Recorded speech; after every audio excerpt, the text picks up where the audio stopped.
Welcome back to another technical deep dive here in the debug zone. Today we're tackling a big question and breaking it down with insights from other users.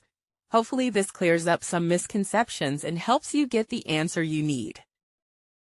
So buckle up, stay a little curious, and let's jump right in.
And that's a wrap.